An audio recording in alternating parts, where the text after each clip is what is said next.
বাংলাদেশ জাতীয়তাবাদী দল বিএনপি গণ অধিকার পরিষদের সাথে জোট করেছে।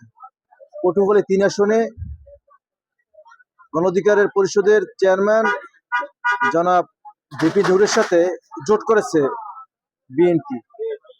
আপনি উপজেলা বিএনপি সহসভাপতি, পৌর বিএনপি সহসভাপতি, সেক্ষেত্রে আপনার জোট এখানে নমিনেশন দিয়েছে বিপিকে।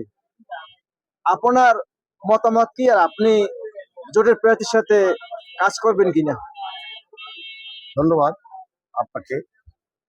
কাজকর্ম হইয়া কাজকর্ম তো কাজকর্মই না, এবং আমি হলাম জাতীয়তাবাদী দলের একজন সৈনিক, আমি তো তার সৈনিক নয়। তার সাথে আমাদের জাতীয়তাবাদী দল একটা সমঝোতা করছে, এখানে তো আমাকে তারে ভোট দিতে বলে নেই। আমি না, শুধু আমার দল 10 গলাচিপার বাসী, যারা হিন্দু, মুসলমান, বৌদ্ধ, খ্রিস্টান, সকল মানুষের আসার মানুষ জন্য পাগল হয়ে গেছে। এটা একটা আল্লাহর রহমত।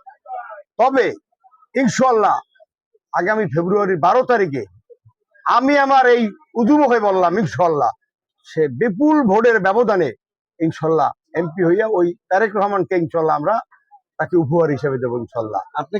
আপনি বিএনপি করেন? জি, বিএমপি করি। আপনাকে যদি কেন্দ্র থেকে বহিষ্কার করা হয়, জি, সেক্ষেত্রে আপনি কি হাসান মামুনের সাথে লাস্ট পর্যন্ত থাকবেন? 100% থাকবো। আমি মাটি শপথ করে বলতে পারি, আমি তাকে ছেড়ে দেবো না। আমি স্যার না, শুধু আমার কমিটি যারা আছে তারাও না, 10 উপজেলা গলাচিপা যারা আছে ইনশাল্লাহ। কালকে আমি রঙ্গবন্ধী একটা অফিস উদ্বোধন করছি, আমি 100 উপরে দেখছি হিন্দু সম্প্রদায় তারা বক্তব্য দিচ্ছে হাসান মামুনের জন্য। তারা কান্দে যে কি করলো, তাহলে এখন যখন করছে তারা আমরা স্বতন্ত্র প্রার্থী দিই, তাকে এমপি বানাবো ইনশাল্লাহ। তারা নিজেরা ভোট চায় মানুষের জন্য, তারা মানুষের জন্য ভোট চায়। এমন একটা প্রার্থী আমরা পাইছি, আমি ওনার সেদিকে রাজনীতি করি, আমি এমপি পাই নাই।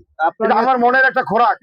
আমি আল্লাহর কাছে দোয়া করি, আল্লাহ যেন তাকে এমপি বানাইয়া আমরা যেন তারেক রহমান সাহেবকে উপহার দিতে পারি। আপনার নেতা যেহেতু তারেক রহমান আপনি মানেন, সে জি, তো জি। বিপি কে নমিনেশন দিয়েছে, জি, জি। তাহলে নেতা মানে নেতৃত্ব মানবেন না? না না, এর নেতৃত্ব কি, মানে সে বলছে সমঝোতা করছে, তার সাথে একটা সমন্বয় করছে। কি সমন্বয়? আপনার ছেলে দিয়ে আপনি হইয়া আইলে তো ভালো। আমি তো এনে ধানের শীষ দেবো না, ধানের শীষ তো এনে নাই প্রার্থী, প্রার্থী যেহেতু নাই, আমরা ওই ট্রাক মাকড়া বুঝি না, ওই ট্রাক পথে আমরা উঠবো না ইনশাল্লাহ। আমরা উঠবো যদি এই যে হাসান মামুন যে দাঁড়াইছে ইনশাল্লাহ ওই মাকড়ায় উঠবো। মাকড়া ওই যে হাসান মামুন, আমি অসারা চিনি না কিন্তু ভাই। সকলকে ধন্যবাদ।